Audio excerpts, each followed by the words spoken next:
Hi, I'm Maya, and today I want to talk about This Side of Paradise by F. Scott Fitzgerald.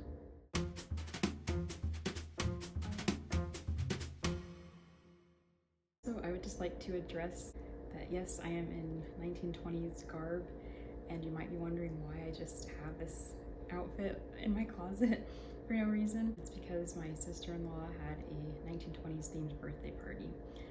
So I only wore it the one time for the party, and I've been looking for another excuse to wear it, and this seemed appropriate as this story is set in the 1920s. So that's why I'm wearing this upper girl getup. So I really wanted to read another Fitzgerald book because I read Gatsby and loved it. I can't remember if I read it in high school or college, but I had to read it for a class and I really enjoyed it. So I've been wanting to read more of his books for years, and I finally got around to reading This Side of Paradise. And I'll just say I don't think it's as good as Gatsby, but I still really enjoyed it and I still would love to talk about it. So this book is a Bildungsroman, a coming-of-age story.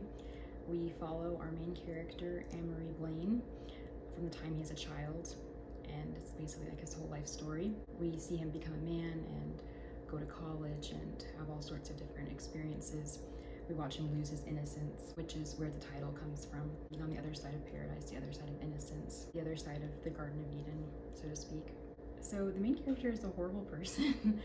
He is racist, sexist, elitist, and overall just selfish. I definitely was not rooting for him while I was reading this book, but I don't think you're supposed to. Fitzgerald is really good at creating characters that disgust you, but at the same time you can't look away and you just want to keep reading and learning more about what makes them tick, and you want to watch them fall apart. You can't take your eyes away from the train wreck. You want to see what happens next and where their stupid decisions take them next. So the main character, Anne-Marie, to me, he felt like a child actor grown up. You know, you're always hearing about these child actors who just, their life goes off the rails and they go kind of crazy as they age because their childhood was taken from them and they had to grow up too fast, and so they just don't have like a normal way of looking at the world.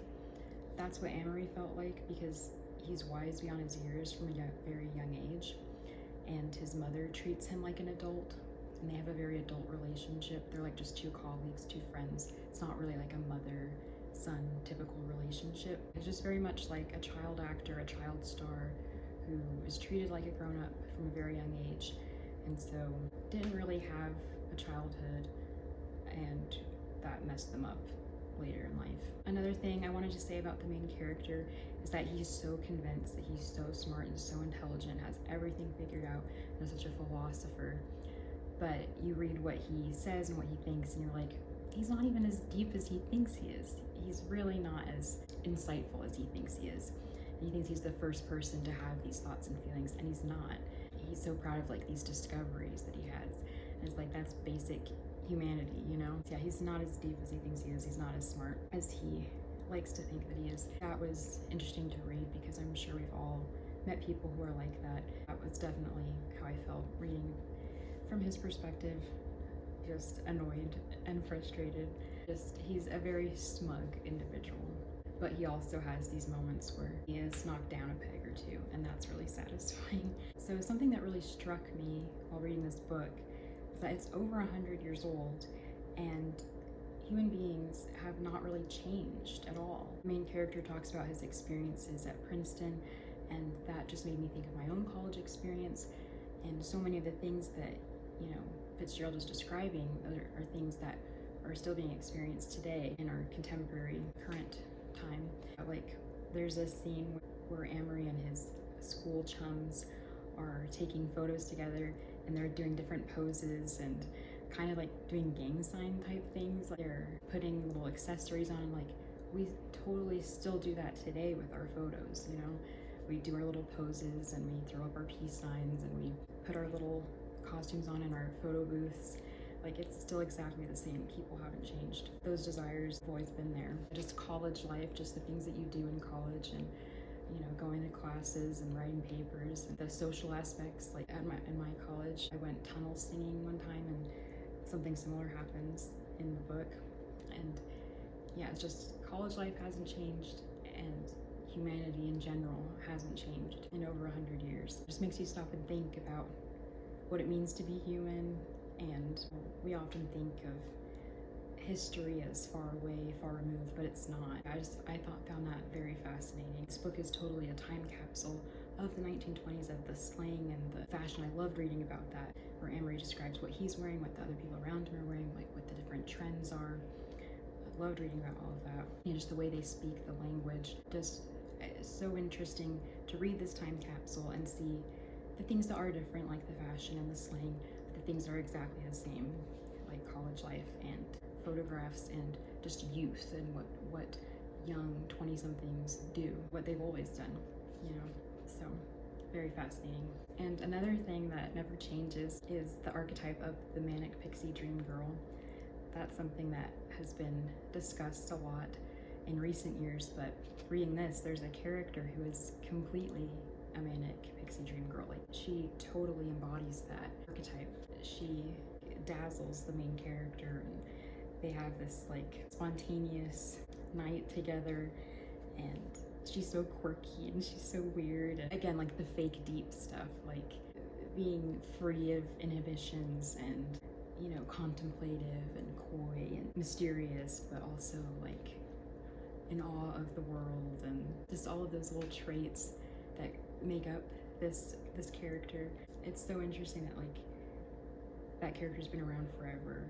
That type of person has been around forever. I just couldn't help laughing. Like I don't think Fitzgerald wanted you to laugh at this character, but in the context of, you know, 21st century, of 2024, the knowledge I have of this type of character, like reading about her was just funny to me. Like it's kind of hard to put into words, but what it was is that it surprised me to see a manic pixie dream girl in a 1920s novel. I guess they've just been here since the beginning of time, and that's so funny to me. So going back to what I said earlier about this book being a time capsule, going into this book knowing that it was a time capsule, I was expecting there to be more about the war, about World War I, but it's really not discussed that much. It's just kind of glossed over, and like there are fleeting references to it, and it's because Amory has just kind of like numbed himself to the whole experience and like doesn't want to recall it.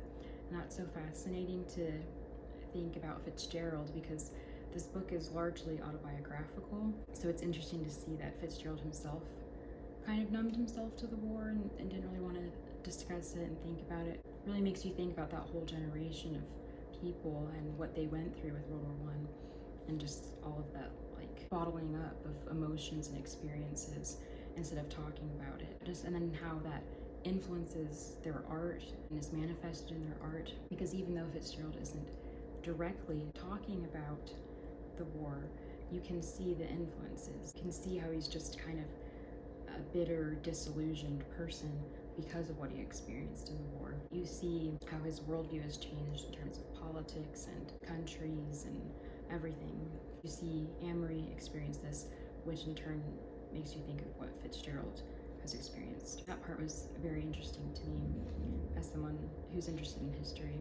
Yeah, so just to sort of zoom out of the book and the narrative and the characters and to look more at the author himself, Fitzgerald.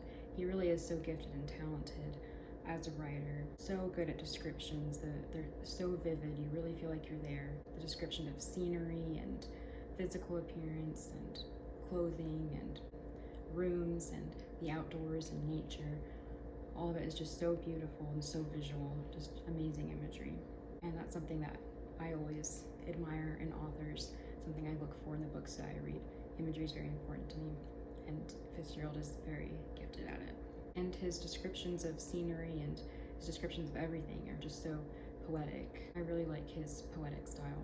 Another thing I love about what Fitzgerald did as an author in this book that is different from Gatsby is the way that he structured the novel. There are only a few chapters, but there are many little subheadings. And I think that's such a creative way to do it, especially if you're doing a coming-of-age story, to start when the character's very young and to end when they're older, to have a bunch of different subheadings to go through the different eras and phases of his life.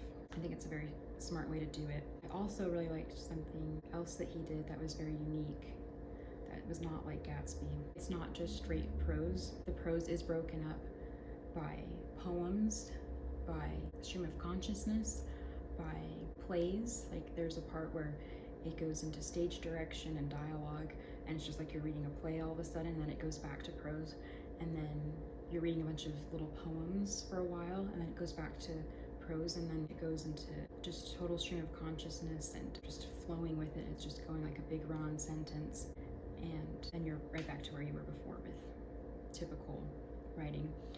And that was so fun as a reader because you're not just static, it's changing, it's keeping you on your toes as a reader. And I would love to read another book like that again. I think that's such a unique and cool way to structure a story. I really enjoyed that. Yeah, I highlighted some lines that I liked, so maybe I'll just skim through and read a few of them. New York seemed not so much awakening as turning over in its bed. Deep in the time when summer lets down her hair, now night tears from her wetted breast the splattered blouse of day. Beware of losing yourself in the personality of another being. Our two ghosts kissed. Life is too huge and complex. The world is so overgrown that it can't lift its own fingers, and I was playing to be such an important finger. No man can stand prominence these days. It's the surest path to obscurity. People get sick of hearing the same name over and over. This paradise of rose and flame. Softly, the battle lost. I love you. I have to be one all over again every time you see me. Oh, don't be so darned feminine. Her lips curled slightly. I'll be anything I want. The music seems to bring you into the window. I'll never be a poet, said Amory as he finished. I'm not enough of a sensualist, really. There are only a few obvious things that I notice as primarily beautiful. Women, spring evenings, music at night, the sea. I don't catch the subtle things like silver snarling trumpets. I may turn out an intellectual, but I'll never write anything but mediocre poetry. Pretends that dress is superficial, but knows that it isn't.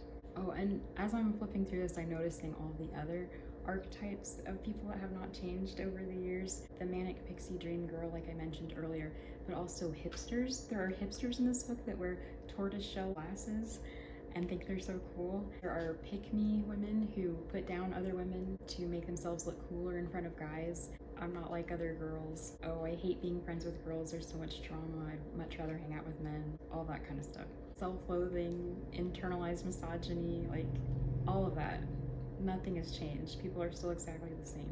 He resembled a Turner sunset.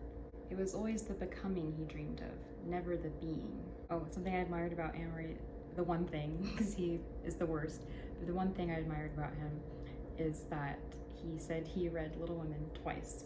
People one could be contemptuous of and charming about. A rare cameo of pathos. Wind-drunk trees. The responsibilities of authorship.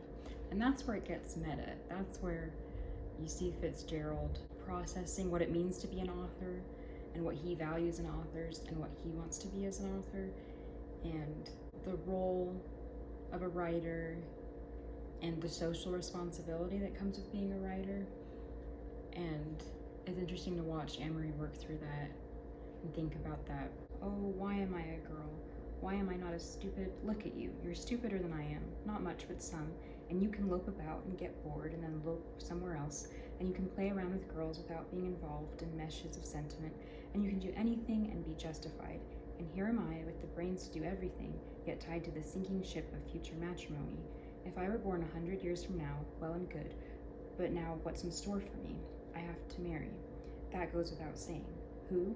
I'm too bright for most men, and yet I have to descend to their level and let them patronize my intellect in order to get their attention. And so that's cool, because I've been saying, looking at things 100 years ago, now she's saying, as a woman 100 years from now, how will my situation be different? What other opportunities will be available for me that aren't available for me now? So that was really interesting to read and to think, yes, Eleanor, if you were living in 2024, you would have more rights, you would have more opportunities. You could do more than just get married. You could pursue your own dreams and hopes and use those brains that you have. Whispering half-love over the lilt of the water. Oh, and back to what I was saying about the unique structure of the book with the poetry and the play part and the stream of consciousness, there's also this fun part near the end where it's just a series of questions and answers. It's just a big Q&A with himself, and it's Amory challenging himself and thinking about what's next in his life. Just a Q&A So yeah, overall, I really enjoyed this book. I think just as like a story, as a novel, I enjoy Gatsby more, but as a craft, like outside of the story, like just as a work of art, as a piece of writing, I would say it's more unique, interesting, and innovative than Gatsby. Thank you for going back in time with me, journeying back to the Roaring 20s with me. I had a lot of fun reading this book and making this video. Thank you so much for watching.